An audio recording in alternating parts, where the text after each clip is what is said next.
video. Ver el video y las personas que no se conecten por algún tipo de motivo la puedan ver después. ¿Me confirma si estamos bien con el audio? ¿Me escuchan? Sí, Fausto, Víctor, ¿estamos bien? Se Bueno, escucha se escucha un poco borroso, pero todavía escuchando. bueno. Entonces iniciamos la clase. Bueno, he subido cierta información a la aula virtual. Faltaba, tengo pendiente de instalaciones. No lo voy a dar por cuestión de tiempo. Pero este es el archivo subido para que lo lean. Es importante que lean este documento porque puede ser que dentro de ese documento existan preguntas que estén en la parte teórica del examen complexivo. Entonces, para que lean en su tiempo libre lo que son canalizaciones y tuberías, ¿no?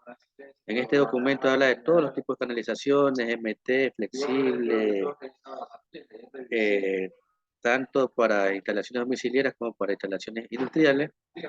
Entonces es importante que los lean para ver en qué lugares específicos se aplica y en base a qué normativa. Entonces este primer archivo es para que lo lean en su tiempo libre. Tenemos otro archivo que son introducción a máquinas, que es ya la materia que veremos desde el día de hoy. Motores AC, funcionamiento de un motor, que vamos a ver si alcanzamos, para luego pasar a la parte de conexionado, ¿no? Voy a enfocarme principalmente a lo que son máquinas industriales trifásicas, ¿no? Que son las que más van a utilizar ustedes como tecnólogos eléctricos, ¿no? Entonces, vamos yendo poco a poco y cualquier pregunta que tengan me pueden indicar en el curso de la clase, ¿no? O sea, el primer documento que se llama Introducción a Máquinas Eléctricas. ¿Quién me dice lo que es una máquina eléctrica? Víctor o Fausto. ¿Qué es una máquina eléctrica? ¿Me escuchan?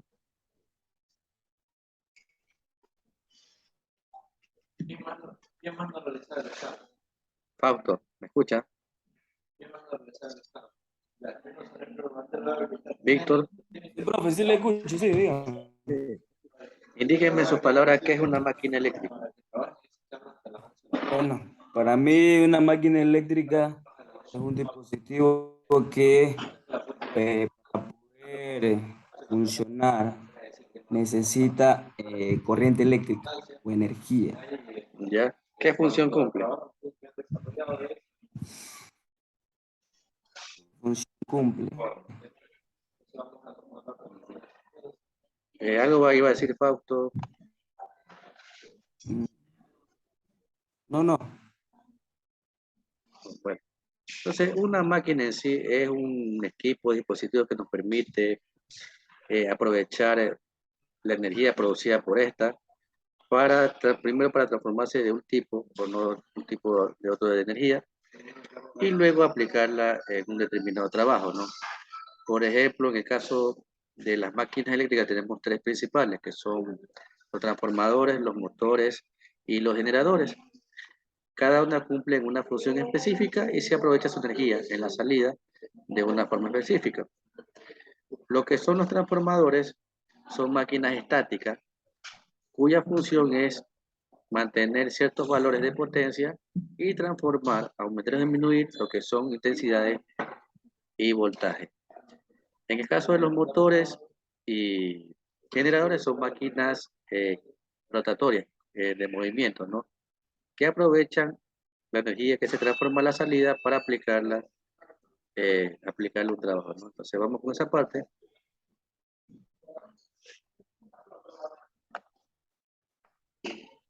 Este archivo, bueno, no está visible. Déjenme citar otro archivo visible.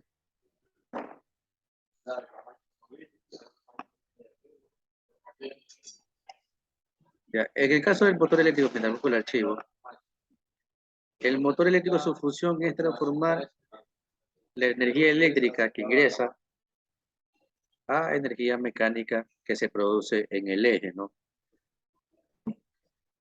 En el caso del generador, que es una máquina también con partes móviles, transforma la energía mecánica en energía eléctrica. Vamos a ver el documento, no abre porque está en la versión gratuita. Déjeme ver el otro. Función, cuestionarios, pintores.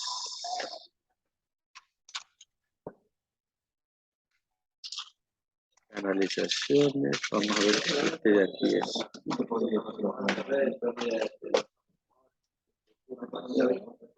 Más 7 ya. Poco a poco, cuando vayamos viendo los tipos de máquinas, veremos también su concepto y funcionamiento. Vamos a ver el primer tipo de las máquinas, que son los motores. En este caso puede tener la alimentación AC o DC, dependiendo su aplicación.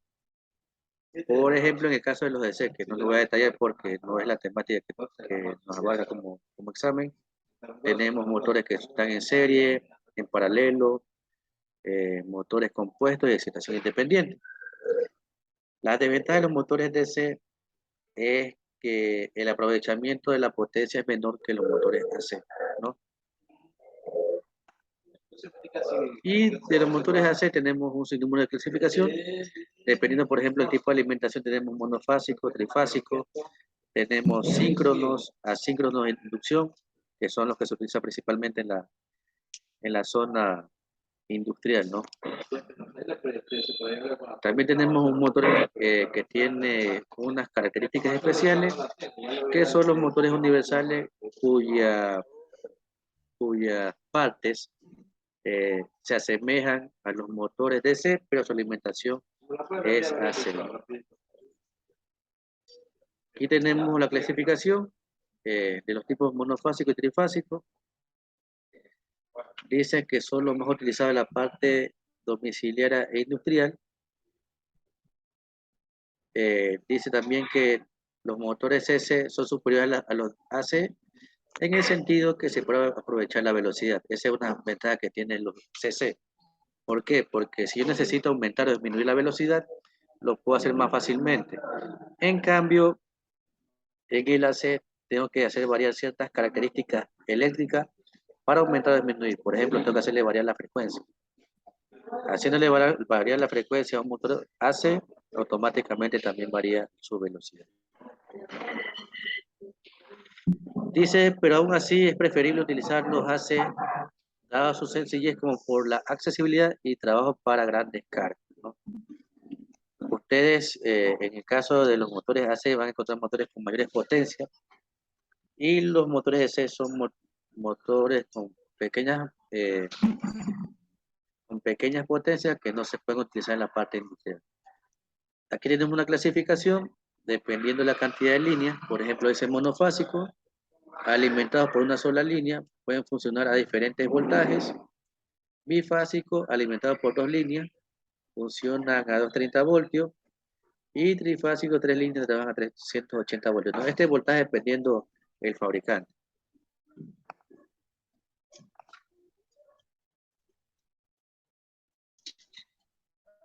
Aquí hay una clasificación de los generadores y motores dependiendo la velocidad de giro del eje. Dice que tenemos aquí los generadores de motores síncronos, ¿sí? Cuando la velocidad del giro del campo magnético del estator es la misma velocidad del eje. Por eso se llama velocidad de sincronismo. Ambas velocidades son iguales. Y los asíncronos, la velocidad de giro del motor, del estator, es diferente a la del eje. En este de aquí no poseo elementos colectores, que es una parte del motor, y el estator está conectado directamente a la línea de alimentación. Los más utilizados en la industria, como indica en la diapositiva, son los asíncronos, ya que ocupan un 90% del campo aplicable. Aquí tenemos en este caso los motores asíncronos trifásicos, que son los más utilizados, también conocidos como motores de inducción o también de jaula de ardilla. Entre sus componentes tenemos lo que son el estator, que es la parte fija, que dispone de una carcasa donde en el interior se disponen unas coronas de chapas de acero, ¿no? Que es la parte estática o fija del motor. Dentro de este estator se encuentran 3 bobinas. Ya terminaron de subirla. ¿Algo decía, Víctor? No, acá era que me estaban hablando. Ok. Como decía, tienen internamente 3 bobinas que se encuentran desfasadas a 120 grados eléctricos, ¿no? Estos 120 grados es la distancia del funcionamiento entre cada una de las bobinas y los extremos están que se encuentran conectadas a diferentes placas de borde, ¿no? Dependiendo del tipo de conexión. Por ejemplo, tenemos estrella, tenemos triángulo, doble estrella, estrella serie, triángulo serie, ¿no? Aquí en la imagen podemos observar diferentes partes. Tenemos, por ejemplo, en la parte anterior tenemos lo que son la parte de enfriamiento o el sistema de enfriamiento que se conoce, ¿no? Que está compuesto por una tapa y el ventilador, ya que al momento de que se produce el funcionamiento del motor, comienza a generar calor y al generar calor produce pérdida. ¿Por qué? Por el funcionamiento y por el calentamiento de la bobina. Entonces, para disminuir en cierto grado el calentamiento y las pérdidas que se producen en el motor, se utiliza este sistema de enfriamiento, principalmente con un ventilador. Si este se llegase a dañar, el motor se comienza a sobrecalentar y las bobinas van a llegar a un punto que se van a quemar. La parte móvil, ¿sí? La parte del eje, que se encuentra sentado al interior del estator, es la parte del inducido, ¿sí? Porque la parte inductora es el estator. Ya existen 2 tipos, aquí dice 2 tipos principales, el de jaula de ardilla, el más utilizado, que tiene una parte de cobre o aluminio, acoplada sobre 2 coronas del mismo material.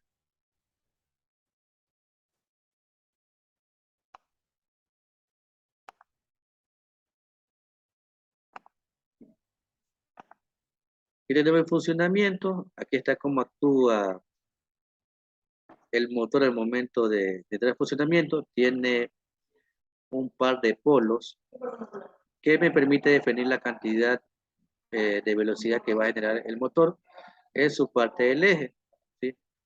Siempre vamos a tener mínimamente 2 polos, uno positivo y uno negativo, es decir, un norte y un sur, que al interactuar con el campo magnético comienza a producir el giro del eje y permite aprovecharlo en la salida.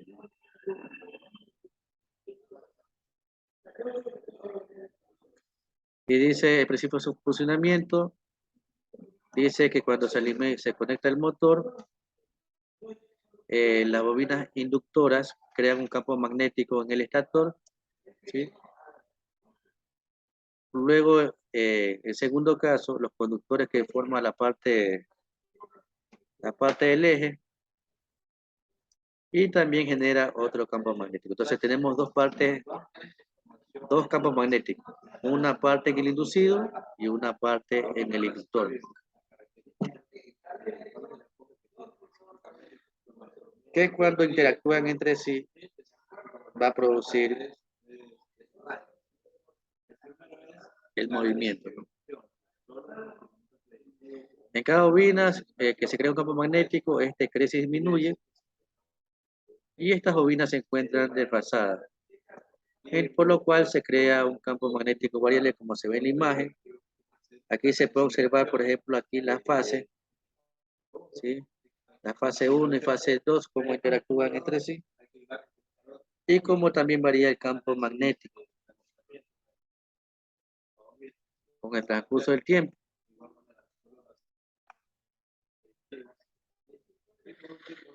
Aquí indica la velocidad de giro, las que le decían antes, la del campo magnético y la del eje, ¿no?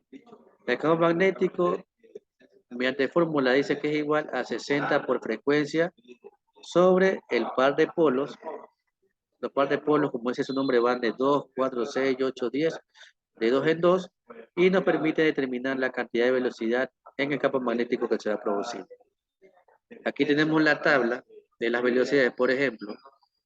Esa velocidad va a depender no solamente del par de polos, sino también de la frecuencia con la que se esté trabajando. Por ejemplo, si yo tengo un motor con 2 pares de polos y una frecuencia de 50 Hz, como es en la primera hilera, voy a tener una velocidad de 3000 en el campo magnético. Si tengo la misma cantidad de polos, pares de polos, y una frecuencia de 60 Hz que utilizamos en el país, puedo tener una velocidad de 3600.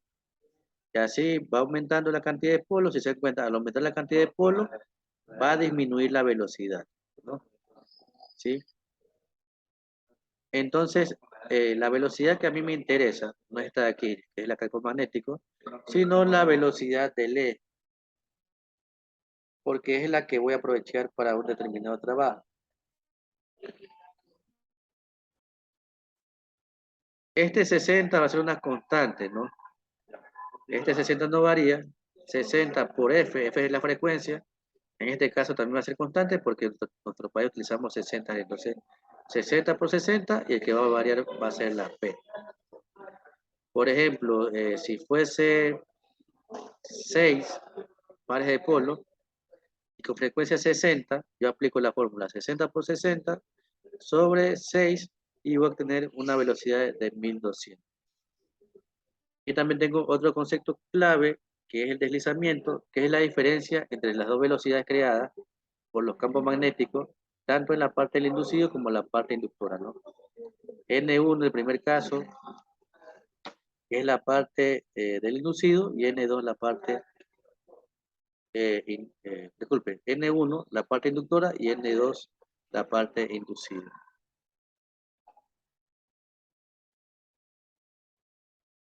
Aquí habla de la intensidad al momento de entrar en funcionamiento un motor. Siempre en todo motor cuando inicia el funcionamiento existe un pico de amperaje. Este comienza a bajar y se estabiliza hasta la intensidad nominal. Como se ve en la gráfica, por ejemplo en este caso, tengo valores de intensidades y de la velocidad. Comienza con un valor alto al inicio, por ejemplo en este caso son 6 amperios, y con el pasar del tiempo automáticamente comienza a disminuir hasta estabilizarse y llegar a un valor que es la intensidad nominal. Aquí dice, ¿no? La intensidad al momento de funcionamiento es de 6 veces la intensidad nominal, ¿no? Es 6 veces. Esa intensidad siempre debe estabilizarse. Si no se estabiliza, va a fundir la máquina, ¿no? Siempre debe estabilizarse. Dice, durante el periodo de aceleración, la intensidad progresivamente comienza a disminuir y el par de motor también.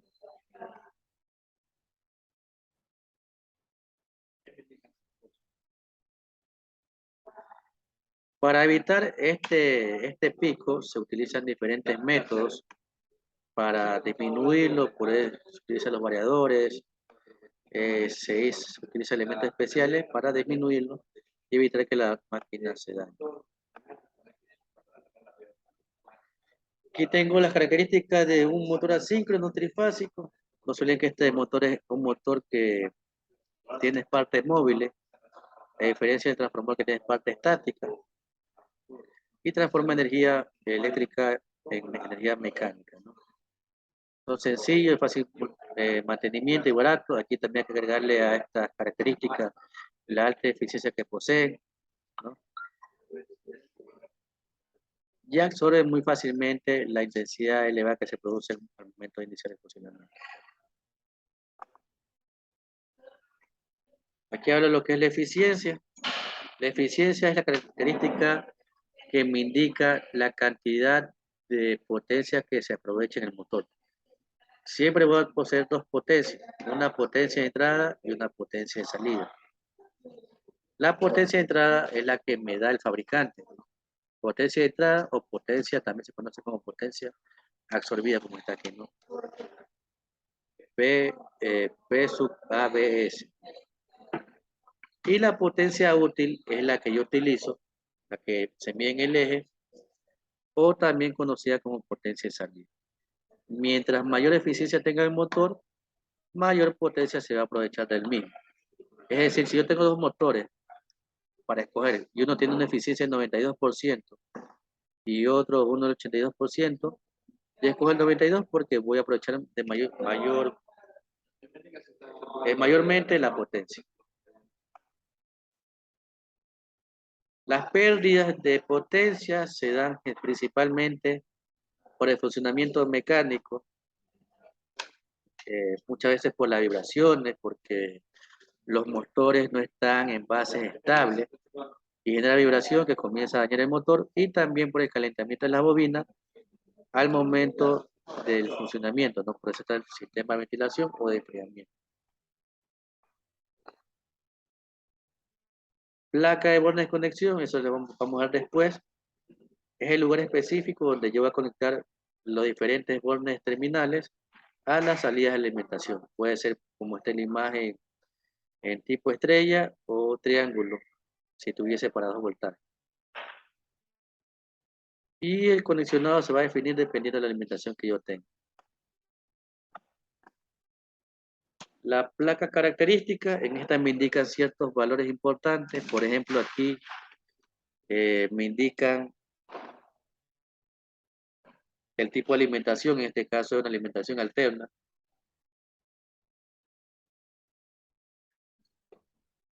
También me indican el amperaje o intensidad nominal, en este caso son 425 amperios. Este dato que está aquí, que es bastante importante que lo sepa, que es el IP. El IP es el grado de protección que tienen no solamente los motores, sino todo elemento eléctrico contra factores externos. Por ejemplo, la humedad, el polvo, eh, cualquier agente externo que le pueda ingresar y pueda dañarse, ¿no? No es lo mismo un motor que esté ubicado en una subestación que un motor que esté ubicado al intemperie. No es lo mismo un motor que esté ubicado en una subestación que esté ubicado en un sistema de generación. ¿Por qué? Porque las condiciones son diferentes. En uno va a estar un poco más de humedad, en otro puede ser que le ingrese polvo, entonces debe tener un grado IP mayor, ¿no?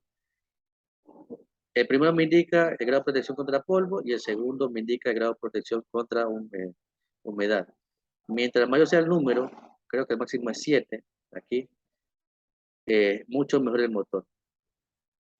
Principalmente los que se utilizan son de grados IP65, 6, 5. Pueden consultar en el internet la tabla del IP y le va a indicar qué significa cada número, ¿no? Que va del 1 al 6, tanto en grado de protección contra polvo como la humedad. Este control de velocidad está aquí, ¿no? El sentido de giro también lo vamos a ver, pero más adelante.